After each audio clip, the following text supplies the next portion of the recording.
दोस्तों मैं सौरभ गुप्ता आपका स्वागत करता हूं वर्ष 2020 के इस निचोड़ करंट अफेयर्स के वीडियो में। इस वीडियो में हम लोग क्या करेंगे, बहुत ध्यान से समझना। इसमें हम लोग मॉक टेस्ट 1 करने वाले हैं। ये पहले मॉक टेस्ट का करंट अफेयर्स का नोट्स है, जिसमें कि करंट अफेयर्स 2020 के इसमें देखो हम लोग क्या क्या कवर करेंगे। इसमें हम लोग जनवरी से लेकर पूरे अक्टूबर तक जितने भी टॉप 25 क्वेश्चंस बनेंगे जिनके पूछे जाने के चांसेस सबसे ज़्यादा हैं, या फिर वो ऑलरेडी किसी एग्जाम में पूछे जा चुके हैं, उनको डिस्कस करेंगे। इस क्वेश्चन का जो लेवल है ये डिफिकल्ट है, यानी कि मोस्ट इंपॉर्टेंट क्वेश्चन यहाँ पर डिस्कस करने वाले हैं। दोस्तों लॉकडाउन के बाद में जितने भी एग्ज़ाम हो रहे हैं उसके हर एक एग्ज़ाम में हमारी पीडीएफ से बहुत सारे क्वेश्चन, लगभग 95% क्वेश्चन जो है एग्ज़ाम में आपको हमारी पीडीएफ से ही मिल रहे हैं। तो एक एक क्वेश्चन मैं आपसे पूछता जाऊंगा, आप लोग भी इसका आंसर देते हुए चलना। पहला प्रश्न है कि दूसरी प्रीमियम तेजस ट्रेन किन दो रेलवे स्टेशन के बीच में शुरू करी गई है। इसमें आपको याद होगा जो पहली तेजस थी वो कहाँ से कहाँ तक चली है। ये क्वेश्चन 2 बार रिपीट हो चुका है। ये जो पहली तेजस है, पहली तेजस वाला क्वेश्चन CHSL में भी पूछा गया था, और ये जो अभी यूपीपीएससी का प्रीलिम्स का एग्ज़ाम हुआ था, यूपीपीएससी का जो प्रीलिम्स का एग्ज़ाम हुआ था उसमें भी पूछा गया था कि पहली तेजस ट्रेन कहाँ से कहाँ तक चली है। तो उम्मीद है कि दूसरी तेजस ट्रेन के बारे में भी पूछा जाएगा। तो अगर आपको इसका आंसर पता है तो आंसर बताइए। आंसर इसमें हो जाएगा ऑप्शन नंबर बी, अहमदाबाद से मुंबई के बीच में चलाई गई है दूसरी तेजस एक्सप्रेस ट्रेन। तो ऑप्शन नंबर बी इसका राइट आंसर हो जाएगा।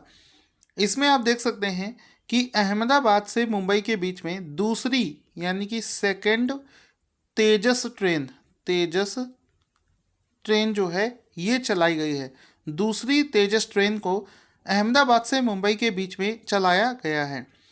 दोस्तों जो पहली तेजस ट्रेन थी, पहली जो तेजस ट्रेन है उसको कहाँ से कहाँ तक, उसको भी लखनऊ से दिल्ली के बीच में चलाया गया है। इसको भी आप भूल नहीं सकते। इसके बाद में ये जो दूसरी ट्रेन है इसको 19 जनवरी, यानी कि हम लोग अभी जनवरी महीने का करंट अफेयर्स कर रहे हैं, पहला प्रश्न हमारा जनवरी का है। 19 जनवरी 2020 को अहमदाबाद से शुरू करी गई है और मुंबई के बीच में चलाया जाएगा। इसको भी आप याद रखेंगे, इस ट्रेन को IRCTC के द्वारा संचालित किया जा रहा है, ये भी आपको याद रखना है। दोस्तों आपको पता होगा सेना प्रमुख जनरल बिपिन रावत जो हैं, उनके रिटायर होने के बाद जनरल मनोज नरावणे देश के कौन से सेना प्रमुख बने हैं। तो कौन से नंबर के सेना प्रमुख बने हैं ये आपको बताना है। आंसर हो जाएगा ऑप्शन नंबर बी, यानी कि वो 28वें नंबर के सेना प्रमुख बने हैं। तो ऑप्शन नंबर बी इसका राइट आंसर हो जाएगा। आपको पता होगा ये जो जनरल बिपिन रावत हैं ये रिटायर हो गए थे, और रिटायर होने के बाद में वो देश के पहले chief of defence staff CDS बने थे। तो इसमें दोनों का फोटो देख सकते हैं, यहाँ पर आप देख सकते हैं ये है जनरल बिपिन रावत, रिटायर होने के बाद में ये CDS बन रहे हैं। और इस तरफ आपको दिख रहा होगा नरावने देश के 28वें सेना प्रमुख बनाए गए हैं। आगे चलते हैं। क्वेश्चन बनेगा कि RBI ने वर्चुअली, ये क्वेश्चन मोस्ट इंपॉर्टेंट है, ये भी पूछा जा चुका है, कौन से एग्जाम में एग्जैक्टली नाम नहीं याद आ रहा है, लेकिन ये एग्जाम में पूछा जा चुका है। प्रश्न बनेगा कि RBI ने वर्चुअली चैलेंज्ड लोगों के लिए नोट को पहचान करने के लिए किस नाम से एक मोबाइल एप्लीकेशन को लॉन्च किया है। तो आंसर हो जाएगा RBI ने मनी नाम से एक मोबाइल एप्लीकेशन को लॉन्च किया है। ऑप्शन नंबर डी इसका राइट आंसर हो जाएगा। इसमें आप देख सकते हो मनी का फुल फॉर्म होता है mobile aided note identifier, money का फुल फॉर्म होता है। और इसमें आप इसका फोटो देख सकते हैं कि जो विजुअली चैलेंज, यानी कि जिसको आंखों से कम दिखता है, ऐसे लोगों को नोट की पहचान करने में बड़ी दिक्कत आती है, तो वो क्या करेंगे, इस मोबाइल का कैमरा ऑन करके नोट को जैसे ही उस कैमरे से स्कैन करेंगे तो वो इसमें पता लगा पाएंगे कि ये नोट 10 रुपये का है, 20 रुपये का है, कितने रुपए का नोट है, ये इसका पता लगा सकते हैं। मनी का full form mobile aided note identifier है, और इसको हाल ही में RBI के द्वारा लॉन्च किया गया है। ठीक है, आप देख सकते हैं यहाँ पर 50 का नोट है, तो उसको स्कैन किया तो ये बता देगा। अच्छा, एक चीज़ ये नहीं बता पाएगा कि ये कोई भी जो नोट है वो असली है या नकली है, इस चीज़ का प्रमाण ये नहीं दे पाएगा, सिर्फ कितने का है ये बता पाएगा। आरबीआई के 25वें गवर्नर जो हैं वो हैं शक्तिकांत दास, जो कि इस समय पद पर बैठे हैं। ये इनका फोटो देख सकते हैं। आरबीआई का जो हेडक्वार्टर है मुंबई में है। इसकी स्थापना 1 अप्रैल 1935 को कोलकाता में करी गई थी। ये भी आपको पता होना चाहिए।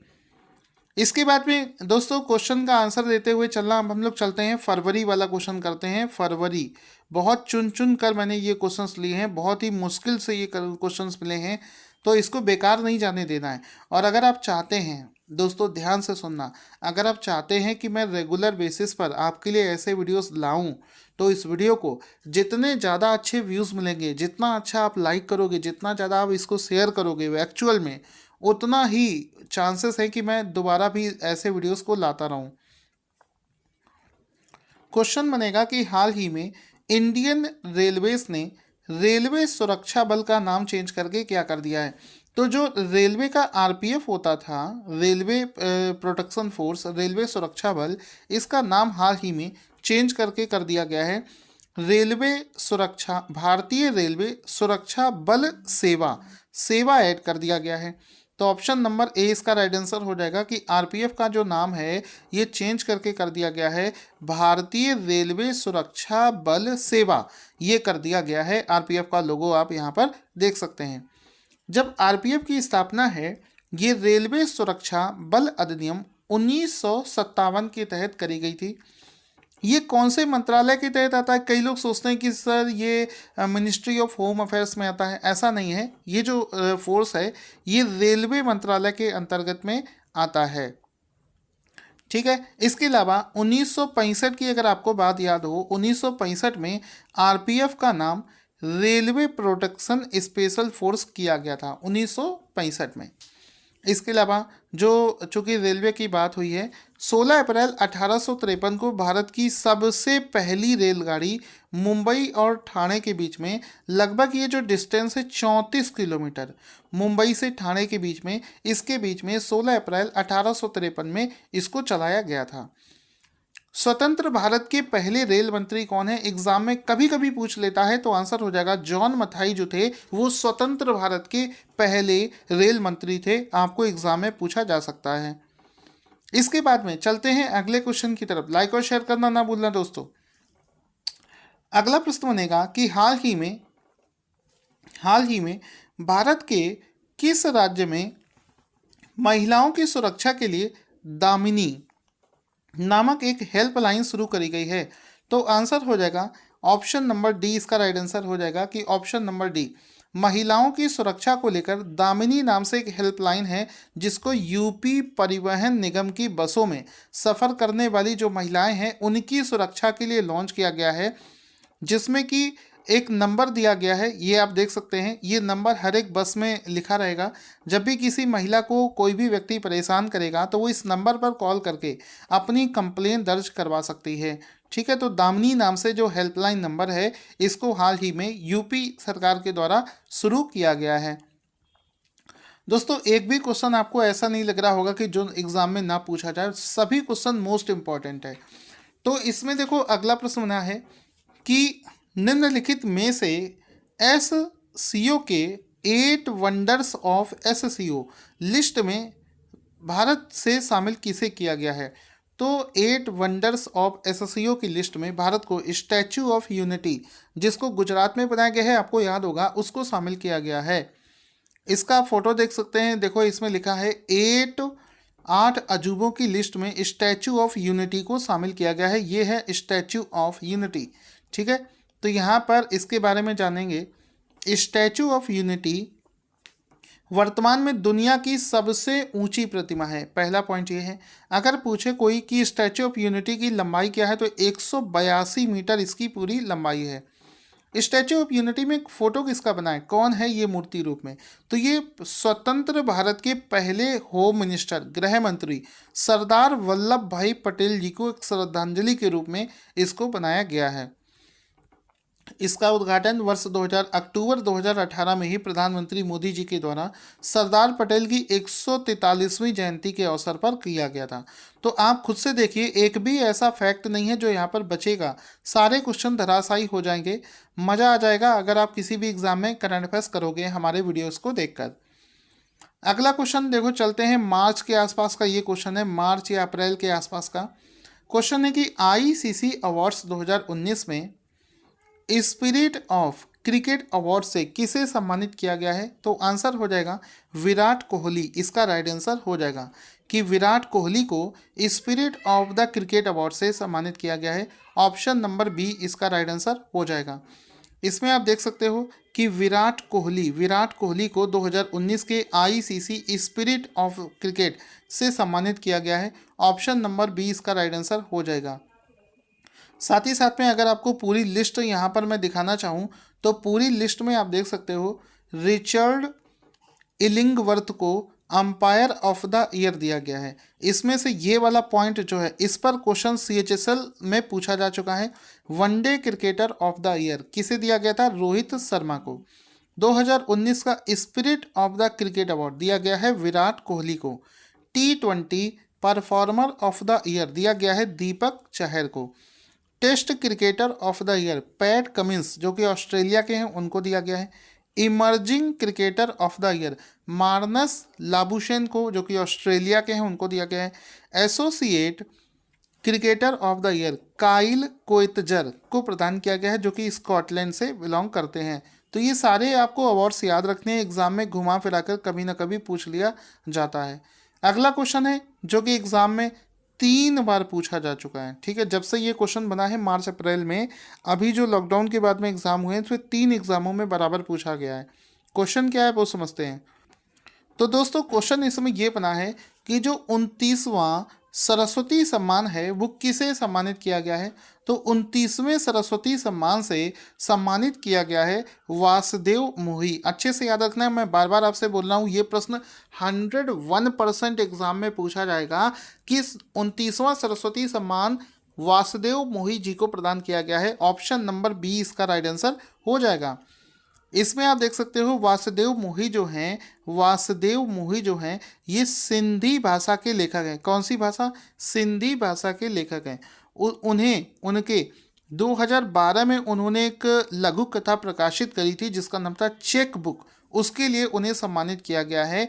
यहाँ पर आप देख सकते हैं वासुदेव मोही जिनको सरस्वती सम्मान दिया गया है। कौन सा? 29वां सरस्वती सम्मान दिया गया है और इनकी एक लघु कथा थी जिसका नाम है चेकबुक के लिए इनको इस चीज के अवार्ड के लिए सम्मानित किया गया है।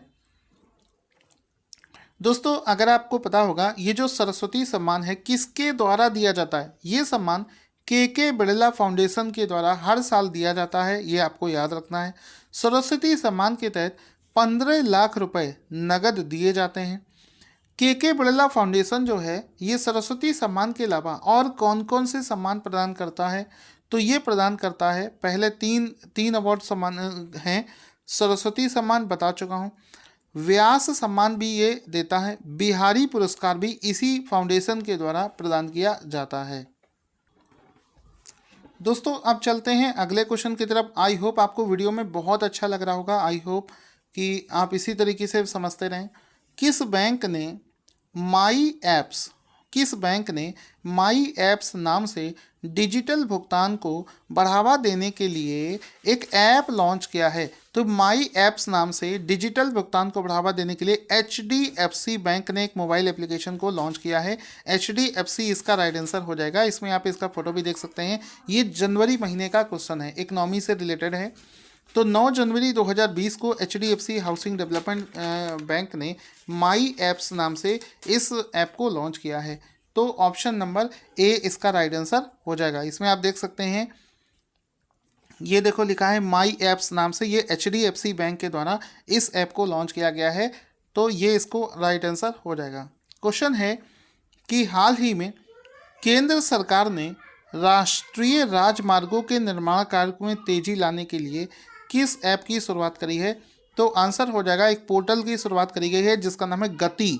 और ये जो गति नाम से एक पोर्टल है, अगर आपसे पूछा जाए ये क्यों शुरू किया गया है तो आंसर कर देना कि जितने भी नेशनल हाईवेज हैं उनमें जो कंस्ट्रक्शन का वर्क चल रहा है या फिर कोई भी काम चल रहा है उसमें तेजी लाने के उद्देश्य से इस गति नाम के पोर्टल को शुरू किया गया है।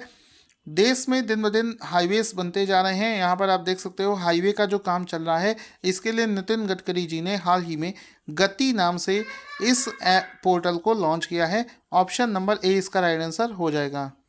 तो यहाँ पर आपको ये चीज़ भी पता चल गई इससे रिलेटेड फैक्ट में कि इस पोर्टल की शुरुआत किसने करी है, तो नितिन गडकरी जी ने करी है। फ़ोटो देखकर ही आप समझ गए होंगे। आपको बहुत आसान हो जाता है जब आप फ़ोटो देखकर चीज़ों को याद करते हैं। हाल ही में भारत और किस देश के बीच में संयुक्त अभ्यास जिसका नाम है संप्रीति 9 आयोजित किया जाएगा, तो आंसर हो जाएगा हाल ही में ये जो संप्रीति नाम का एक्सरसाइज है इसको बांग्लादेश, ऑप्शन नंबर 20 का राइट आंसर हो जाएगा कि संप्रीति नाम से एक्सरसाइज को भारत और बांग्लादेश के बीच में आयोजित किया गया है। ऑप्शन नंबर बी इसका राइट आंसर हो जाएगा। तो इसमें आप देख सकते हैं भारत और बांग्लादेश के बीच में संप्रीति 9 नाम से ये जो एक्सरसाइज है हाल ही में कंडक्ट किया गया है। भारत और बांग्लादेश दोनों का फ्लैग आप यहाँ पर देख सकते हैं जिनके बीच में इस एक्सरसाइज को आयोजित किया गया है। संप्रीति का इस बार नवा संस्करण आयोजित किया गया है जिसको भारत के मेघालय में आयोजित किया जाएगा। साथ ही साथ में बांग्लादेश के प्रधानमंत्री शेख हसीना, कैपिटल है ढाका और मुद्रा का नाम है टका, जो कि आपको याद रखना है।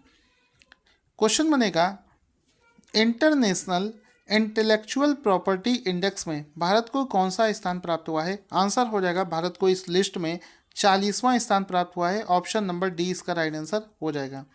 ये जो इंटेलेक्चुअल प्रॉपर्टी इंडेक्स है ये किसके द्वारा जारी किया गया है, इसको यूएस चैम्बर ऑफ कॉमर्स के ग्लोबल इनोवेशन पॉलिसी सेंटर के द्वारा लॉन्च किया गया है। इसके बाद में क्वेश्चन है कि हाल ही में जारी किए गए विश्व इस्पात संघ के आंकड़ों के अनुसार क्रूड स्टील के मामले में कौन सा देश दूसरे स्थान पर है, तो आंसर हो जाएगा कच्चे इस्पात के उत्पादन के मामले में भारत जो है ये पूरी दुनिया में दूसरे स्थान पर आता है। ऑप्शन नंबर बी इसका राइट आंसर हो जाएगा। तो ये क्रूड ऑयल यानी कि कच्चा इस्पात जो होता है उसके प्रोडक्शन में इंडिया एट सेकेंड पोजीशन पर है। अगर हम लोग इसमें पूरी लिस्ट देखें कि दुनिया के कौन से देश कौन से स्थान पर हैं, तो इंडिया दूसरे पर है, पहले पर है चाइना, तीसरे पर है जापान, चौथे पर है यूएसए और पाँचवें पर है रशिया। ये हमको याद रखना है। अच्छा, इसी से जुड़ा हुआ एक फैक्ट है कि बताओ इस समय भारत के केंद्रीय इस्पात मंत्री कौन हैं, तो धर्मेंद्र प्रधान इस समय केंद्रीय इस्पात मंत्री हैं। क्वेश्चन बनेगा कि हाल ही में किस मंत्रालय के द्वारा ईज ऑफ लिविंग इंडेक्स सूचकांक 2019 जारी किया गया है। आंसर हो जाएगा ऑप्शन नंबर बी इसका राइट आंसर हो जाएगा। आवास एवं शहरी विकास का जो मंत्रालय है उसने हाल ही में ईज ऑफ लिविंग इंडेक्स 2019 को जारी किया है।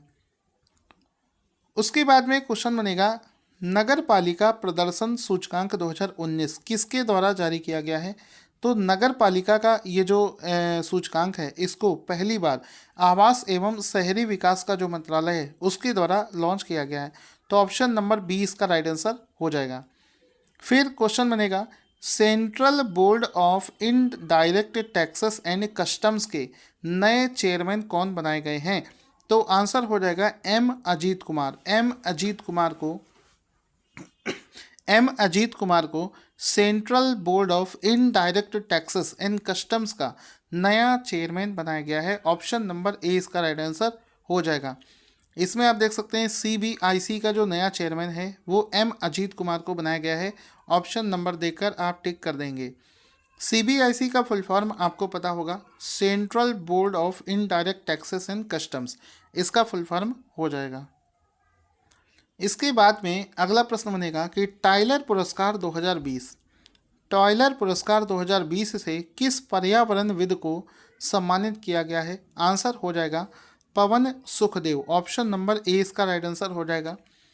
टाइलर पुरस्कार 2020 से एक पर्यावरणविद हैं पवन सुखदेव, उनको सम्मानित किया गया है। ऑप्शन नंबर ए इसका राइट आंसर हो जाएगा। पवन सुखदेव का फोटो देख सकते हैं जो कि एक पर्यावरणविद हैं और इन्होंने जो ग्रीन इकोनॉमी को लेकर काम किया है उसके वजह से ही इनको टाइलर पुरस्कार 2020 से सम्मानित किया गया है। क्वेश्चन बनेगा कि world games athlete of the year award पाने वाले पहली भारतीय महिला कौन बनी है? तो world games athlete of the year का जो अवार्ड है ये पाने वाली पहली भारतीय महिला बनी है Rani Rampal. Option number C इसका राइट आंसर हो जाएगा। रानी रामपाल जो कि इस समय भारतीय महिला हॉकी टीम की कप्तान है, उनको ही इस पुरस्कार से सम्मानित किया गया है। इसमें आप देख सकते हैं world games athlete of the year award जो है ये रानी रामपाल को दिया गया है, जिसमें कि ये इनका फोटो भी आप देख सकते हैं। अगला शानदार क्वेश्चन है आयुर्वेद रत्न पुरस्कार 2020 हाल ही में किसे प्रदान किया गया है? तो आंसर हो जाएगा doctor Pratap Chauhan. Option number C इसका राइट आंसर हो जाएगा। आयुर्वेद रत्न पुरस्कार 2020 से हाल ही में डॉक्टर प्रताप चौहान को सम्मानित किया गया है। इनका फोटो भी आप यहाँ पर देख सकते हैं। आयुर्वेद रत्न पुरस्कार 2020 डॉक्टर प्रताप चौहान को प्रदान किया गया है। ये डॉक्टर प्रताप चौहान का फोटो भी आप यहाँ पर देख सकते हैं। इसके बाद में नेक्स्ट क्वेश्चन बनेगा कि वर्ष 2020 का अंडर 19 वर्ल्ड कप किस देश ने जीत लिया है? मोस्ट इंपॉर्टेंट क्वेश्चन है, मैं आपको कैसे बताऊं, ये एग्जाम में डेफिनेटली पूछे जाने वाला प्रश्न है। तो भारत को हराकर भारत के लिए बैड न्यूज़ आई थी। बांग्लादेश ने अंडर 19 वर्ल्ड कप 2020 वाला जीत लिया था। इसमें भारत को हराकर बांग्लादेश ने इस मैच को जीता था। तो इससे पहले अगर भारत की बात करी जाए तो भारत अगर चूँकि बांग्लादेश ने इसको पहली बार जीता है, भारत इस खिताब को 2000 में, 8 में, 12 में, 18 में जीत चुका है। इस बार भी जीत लेता तो ये इसका 5वां खिताब हो जाता। क्वेश्चन है कि हाल ही में किस अभिनेता को ऑस्कर अवार्ड 2020 में सर्वश्रेष्ठ अभिनेता का पुरस्कार प्राप्त हुआ है? तो आंसर हो जाएगा वॉकिन फिनिक्स। एक जोकर नाम से मूवी आई थी जिसके लिए वॉकिन फिनिक्स को इस अवार्ड से सम्मानित किया है।